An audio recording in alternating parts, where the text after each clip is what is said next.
Jawa Tengah, sebuah provinsi di Indonesia yang terletak di bagian tengah Pulau Jawa.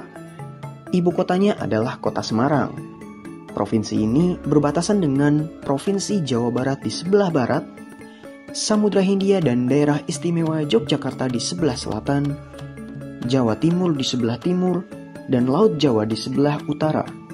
Luas wilayahnya mencapai 32.800,69 km persegi atau sekitar 28,94% dari luas Pulau Jawa. Provinsi Jawa Tengah juga meliputi Pulau Nusa Kambangan di sebelah selatan atau dekat dengan perbatasan Jawa Barat, serta Kepulauan Karimun, Jawa di Laut Jawa. Kalau di Jawa Tengah itu orang kebanyakan menggunakan bahasa Jawa. Jadi itu memang bahasa khasnya Jawa Tengah, yaitu bahasa Jawa. Tapi walaupun bahasa Jawa di sana tuh beberapa daerah menggunakan dialek-dialek tertentu, Mas. Nah, secara umum bahasa Jawa itu ada dua macam, yaitu bahasa Jawa Kulonan, biasanya dituturkan oleh masyarakat yang tinggalnya di bagian barat atau kulon Jawa Tengah. Misalnya daerah Banyumas, Tegal, Brebes. Nah, di sini kenapa kita menggunakan tetap bahasa kulon ya? Padahal kan kulon itu bahasa Jawa, Mas, khas, bukan bilang bahasa barat. Nanti rancu dong dengan bilang orang barat. Padahal yang disebut orang barat kan orang bule ya, yang rambutnya pirang-pirang itu ya, Mas ya. Biar nggak rancu, jadi kita tetap pakai sebutan dengan bahasa kulon. Nah, yang satu lagi bahasa Timuran. Bahasa Timuran itu dipakai oleh orang-orang yang bertempat tinggal di wilayah timur Jawa Tengah. Timur itu kalau bahasa Jawanya itu wetan, Mas. Jadi itu bahasa halus, mengikuti bahasa standar Jawa Tengah. Itu contohnya di wilayah-wilayah Solo, Semarang. Itu bahasanya halus karena mengikuti kaidah standar bahasa Jawa. Itu bahasa Keraton Surakarta namanya. Nah, kalau yang di Kulonan tadi, itu kalau orang Jawa bilang itu namanya bahasa ngapak, yang hanya dipakai oleh orang-orang ngapak, orang Cirebon. Cirebon itu ada sebelah Jawa Barat, sebelah Jawa Tengah. Itu khususnya di Banyumas, Tegal, Brebes gitu.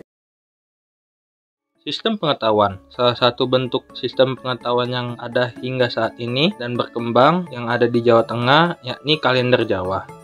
Kalender Jawa adalah sistem penanggalan yang digunakan oleh Kesultanan Mataram dan berbagai kerajaan pecahannya.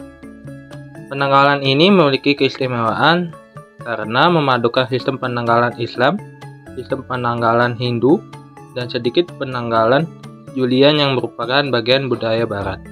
Sistem kalender Jawa memakai dua siklus. Siklus mingguan yang terdiri dari 7 hari, Ahad sampai Sabtu, Saptawara, dan siklus pekan Pancawara yang terdiri dari 5 hari pasaran, yakni Legi, Pahing, Pon, Wage, Kliwon.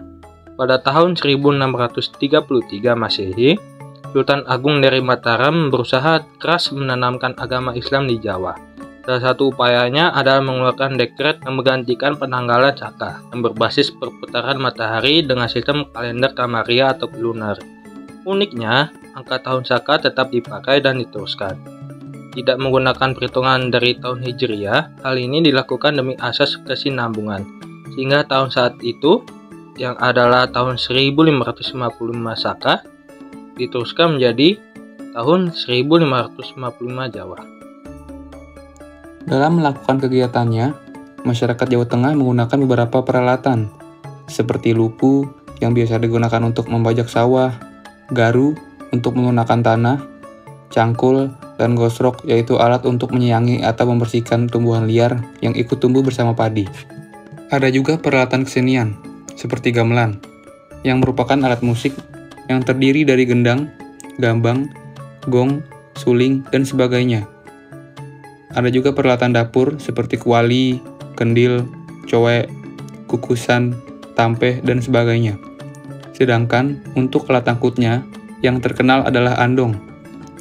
Namun, ada juga alat angkut berupa gerobak yang ditarik oleh hewan untuk mengangkut barang.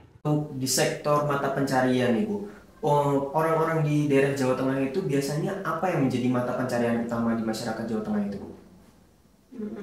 Seperti pada umumnya daerah-daerah lain, karena di Jawa Tengah kan juga semakin kesini juga orang-orang itu semakin lebih maju. Jadi mata pencarian mereka juga udah bermacam-macam, nggak cuma terfokus pada satu sektor. Di sana mayoritas juga mereka menurut sensus, data sensus itu di sana juga sudah banyak orang-orang yang bermata pertanian udah dari dulu ya, karena nenek moyang kita dari dulu itu pertanian, terus industri, ada jasa, terus perdagangan. Nah, pertanian itu ada kekhususan, itu biasanya yang dari dulu itu di Brebes itu lebih terkenal pertaniannya itu bawang merah gitu Mas. Itu mungkin kalau yang suka bepergian ke wilayah-wilayah Pantura itu bisa melihat itu di wilayah Brebes itu setelah Cirebon. Nah, setelah Cirebon itu kan hamparan sawah itu kebanyakan Brebes itu kebanyakan bawang. Itu mereka di sana kebanyakan mata pencaharian dari pertanian yaitu bertanam bawang, itu udah terkenal sekali tuh bawang merahnya.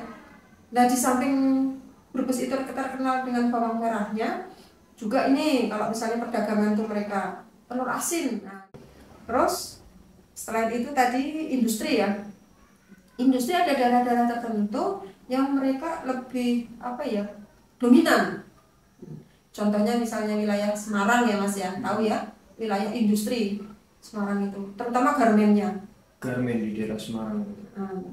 Garmen itu Kabupaten Semarang itu industrinya itu kelihatan banget. Kalau di sana itu banyak didominasi dengan industri garmen. Nah, kalau jasa ya mungkin seperti umumnya daerah lain.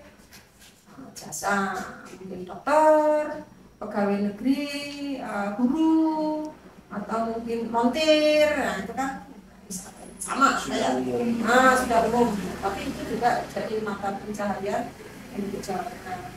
Terus kalau misalnya perdagangan ya, umum juga banyak istilahnya pecinan-pecinan di daerah-daerah Magelang itu kan terkenal dengan pecinannya itu, perdagangan itu, terus Semarang juga banyak kita lihat. Sistem religi masyarakat Jawa Tengah. Mayoritas masyarakat Jawa Tengah memeluk agama Islam, walaupun juga ada yang memeluk Kristen, Katolik, Hindu, dan juga Buddha. Diketahui bahwa masyarakat Jawa juga percaya terhadap keberadaan arwah atau roh leluhur dan makhluk halus seperti lelembut, tuyul, demit, dan juga jin. Masyarakat Jawa juga percaya bahwa hidup ini diatur oleh alam, maka mereka bersikap nerimo atau pasrah. Masyarakat Jawa juga masih memegang teguh kepercayaan kejawen. Kejawen sendiri merupakan ajaran yang dianut oleh para filsuf Jawa dan merupakan kebudayaan dengan ajaran utama membangun tata krama atau aturan dalam berkehidupan yang lebih baik.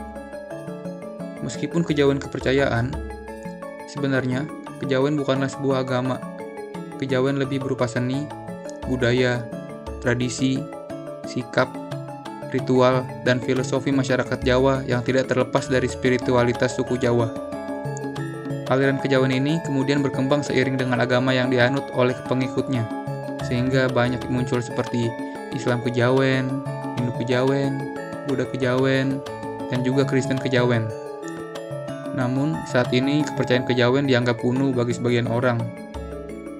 Akan tetapi masih banyak masyarakat yang menjalankan tradisi, upacara, dan ritual kejawen seperti nyadran, mitoni, tedak sinten, wetonan, dan masih banyak lagi. Sistem organisasi sosial di Jawa Tengah.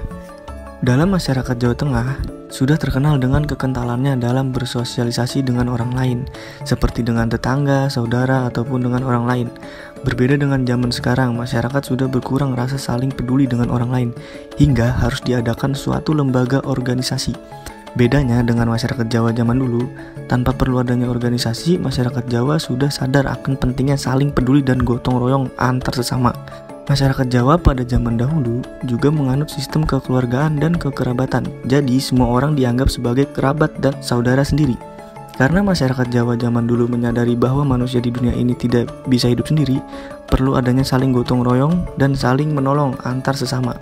Contohnya, dalam masyarakat Jawa yang tinggal di pedesaan, masih mengenal rewang, yaitu para pemuda Karang Taruna yang dengan sukarela membantu meladeni tamu waktu tetangga desa tersebut mengadakan acara kemantenan. Mereka gotong royong membantu tanpa meminta bayaran dari sang tuan rumah. Begitu bergilir, saling bantu-membantu timbal balik.